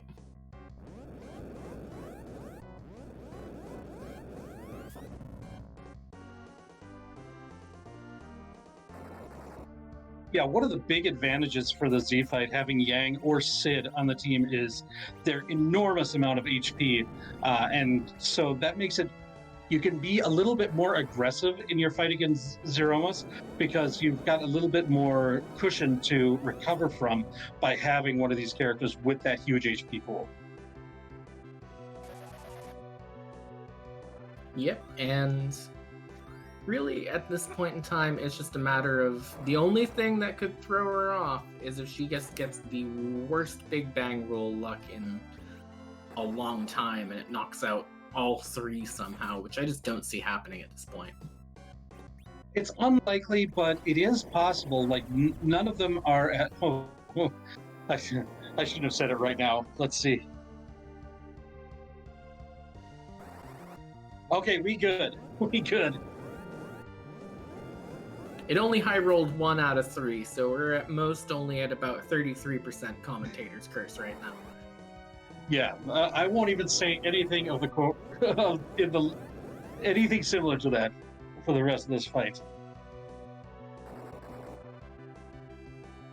Meanwhile, over on Penniwhistle's side, did have a little bit of a rough time on the first try through this Ogopogo fight, but trying it again and looking like it's pretty stable for him, so we should see him through it quite soon. Yeah, it's a tough fight with this party makeup. Penniwhistle did not pick up that Kain, so doesn't have a lot of physical damage, so is opting to just, eat the counter blazes just to do as much damage as possible to Ogopogo. And up at the top of the tower, this fight has quite a bit of HP.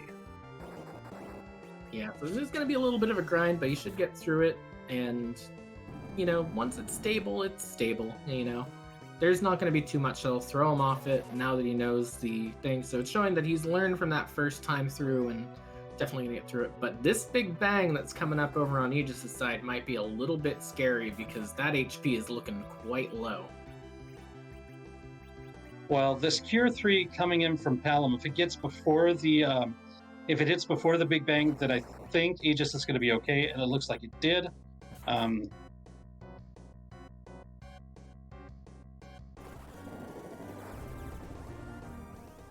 And yeah, that's kind of how this Z fight ends up going in some cases too. You just got to get into that timing, get into that rhythm, knowing that Big Bang is coming. Unfortunately, that one does take down the Palom, but thankfully only the Palom. Pretty good run there.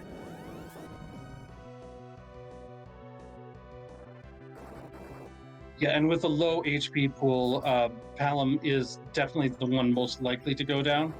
The question is, at this point, is it worth it to bring him back up, or do you just keep doing your magics with your food, or rely on the berserkers?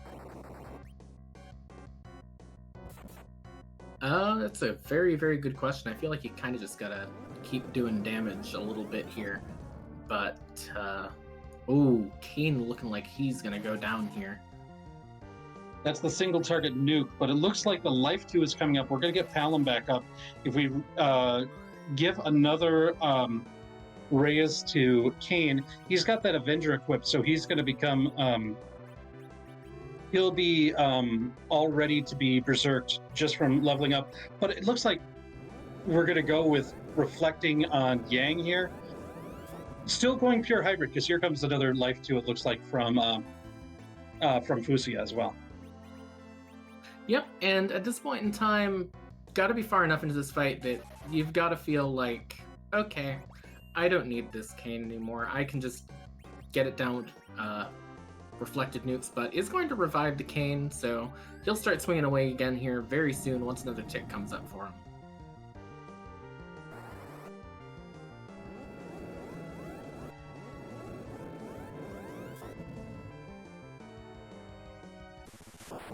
I think for a fight where, oh, there's the flash. GG's for Aegis.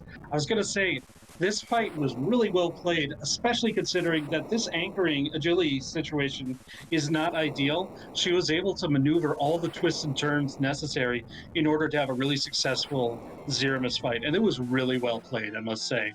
Congratulations on the win. It was well earned. Yep, gonna finish with an official time of 1:41:48. Very, very good, very respectable. And we are joined by today's winner, Aegis. First of all, GG's on a very well-run race. Thanks. That was fun. It was quite a scene. So you were given a lot of magic users, especially early. In the middle of the game, there was a point where you had the opportunity to take Kane into your party, and you decided to add the Dragoon rather than going with the full mage party that you were going with before then. Well, other than Yang. Yeah. But what was the decision? Walk me through that decision process as to whether or not to take Kane. Well, in the early game, I was practicing a lot with Rydia Kid and Twin strats to get you through an otherwise pretty rough seed with no heavy hitters. But Twin kind of falls off mid-game as you pick up Virus and Quake on Palom, assuming you have Palom for the Twin cast. And by then, Rydia had a summon or two to use, so I wasn't needing her Dragon Whip form. So really, it just came down to whether I wanted to lose Rydia's Leviathan summon or the Twin command. And I mean, I think Leviathan will outdamage Twin unless you want to spend time bluffing up, which is pretty useful. But still. Well, it definitely seems to pay off here. There were a lot of things, especially when you ended up getting rewarded with that Avenger sword. You had a really powerful Kane from that point on, without a doubt. Yeah, I actually kind of forgot that I got that. I had had 3 white spears by then. I sold 2 for cash. Another reason why Kane was pretty easy to take. Not too hard of a choice. But yeah, no, I had kind of forgotten it. I wish I had had it on for more. But on the flip side, I have had seeds. I think even earlier today, I did a practice seed where you throw Avenger on, and then you get like a Dark Knight fight or a CPU fight or something where you're kind of stuck with it, and you're like, I need to either reset or just suck it up and try to get through the fight now. And I didn't have to worry about that because I kind of forgot.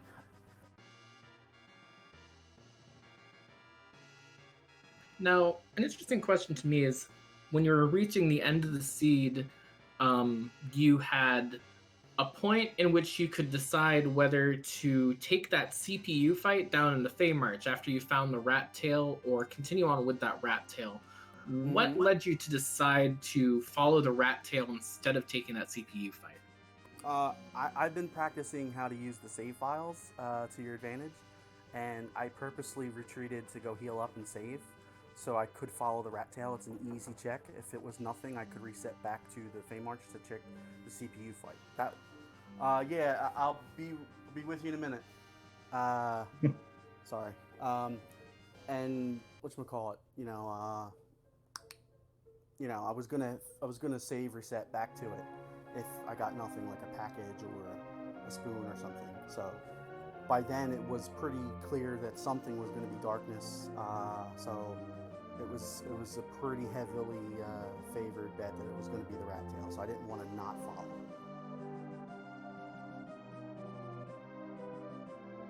And then the final thing that I really wanted to know about was what were you thinking as far as your agility situation goes? Because you decided to just say, I'm going to go with this party right now and I'm good to go. And it didn't even look like that was much of a concern in your mind. You could have taken that base level Porum before going into the lunar subterranean, but I understand wanting to go with full power because you didn't know how many bosses you wanted to take either. But I just want to, get your thoughts on that. Yeah, so I actually purposely did not save after getting Porum because I dove the Murasame altar first. Right. I was going top down. My thought process there was, since I had 2 boss checks to do left and 4 out of 5 objectives means I had to fight one of them. If Plague or Water Hack popped up there, then the odds of completing the seed with Forge instead went up. So I probably would have saved, back out of the cave, gotten the Porum instead of Palom, not had to worry about the extra boost. I probably still would have grinded a bit, and then continued on down from there, with the base Porum. I'm pretty new to the agility stuff, but even I've come around a bit on the benefits of maybe giving up one extra spellcaster at the end or a melee fighter at the end, especially if you don't have, like, I didn't have a Stardust Rod or fully decked out wizard gear. It was all mid-tier stuff. So I could afford not to have the Palom, but at the same time, I still had 2 boss fights to do at the end. So I was like, well, I've got enough time here to go through and get my levels partially by grinding and partially by just fighting the enemies that I'm going to fight. I took the fight with the king and queen just because it was an easy fight, and I took it for levels. I could have reset out, but levels. And I think I took the ribbon room knowing that 200,000 experience is pretty hard to give up, and I was fully expecting nothing to come from those chests. So it could have been an easy reset there, but free experience. Well, I want to thank you for letting us watch your race, and congratulations and GG's. That agility situation didn't harm you. You played that Zeramus fight very well, I must say. And good luck in the rest of your races. Thanks. I had fun. Yeah. Truthfully, I have had problems with that fight setup before. 2 Fusoyas is not exactly the same as like 1 Rosa or Porum in terms of damage. It's like basically the same, but all you need is a high roll Big Bang to take one of them out, and now you've got to do like 2 Cure 4s to get back to snuff. So. But I will point out that in the beginning, that first fight on the Hobbs, I was so tempted to just reset out, but I'm glad I didn't. I'm so glad I didn't, because of that Sylph and that Leviathan and that Ashura, assuming there wasn't going to be a Fu or a good healer, I'm so glad I didn't. But I was thinking about it. All right. Well, once again, GG's and good luck in the rest of your fights. Thanks. Thanks to the Restream team. You guys do good work. All right, that is the winner of today's race, Aegis, and she's still got a bit of an uphill fight left in this event, but still in there. And now we are joined by Penniwhistle, the other racer today, who unfortunately took the forfeit on this one. But I must say, GG's on what you were able to do in this seed. I bet it must have felt good to get revenge against us Magus sisters. Indeed. No, it was an interesting run. 4 mages and a lot of encounters that didn't particularly favour them, but no, it was interesting. And I just want to say as well, a huge thank you to my opponent. They messaged me on Monday, asked if I wanted to do practice runs, talked through the whole thing with me. They were fantastic sports. So. Oh, that's great to hear. I've always liked it when there's a good air of sportsmanship in these events too. So that's wonderful. Yeah, I couldn't pick a better person to lose to. So, So I guess my main question is, since unfortunately you are at 0-3 now, but I wanted to know what you feel about participating in this event and how your impression on this has been so far. It's been wonderful. I've been watching for, I think, 3 years now, telling myself I'll do it sometime. And kind of this was the time where I said, no, actually, I'm going to do it. And, I'm kind of seeing where I'm making mistakes. I'm looking forward to improving. But yeah, it's been a great step going from just watching these to being part of it. And the community's been fantastic as well. So. Now, So- I did want to say as well, your sort of dedication to pushing through some of these harder parts of the Seed 2 are very interesting to see. And I did notice that you had a very good rhythm going too once you got through that Magus Sister spot. So I want to know, like, once you got that foo, how much relief did you feel at that point, given how uncharitable that seed had been up to that point? Very much so. Yeah, I mean, I was able to take the Asura fight. I can't remember what the boss was now. It was next to the CPU. But yeah, I was able to take that. I don't think I got a key item from it, though, sadly. With 4 mages, I couldn't do CPU, though. And yeah, I think the entire time I was just hoping to see like a Cane or an Edge, and then when I got the Cane, he was only level 10. And Yeah. I still didn't have any spots to easily grind him out with, so yeah, it was the foo was fantastic. It definitely got me further along in it. Would have rather it was an Edge, I'll be perfectly honest, though. Yeah, Edge has a little bit more flexibility. Like he can use both the Mirasame that you found really early, and then he could dart the 3 white spears. So yeah, he'd be pretty good.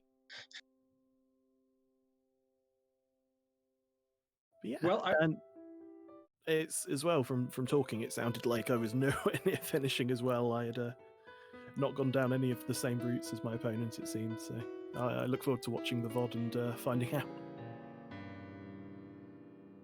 Well, I want to thank you for letting us watch your race today.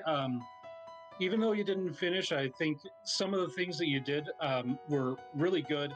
Like they show like a good instinct for the game, where like you knew, especially at places like the Mega Sisters and Ashura, where you weren't able to defeat them your first time going through, so you went and did what you can do, got stronger, and going back to defeat them. And I think that's a really really smart way to handle seeds like this.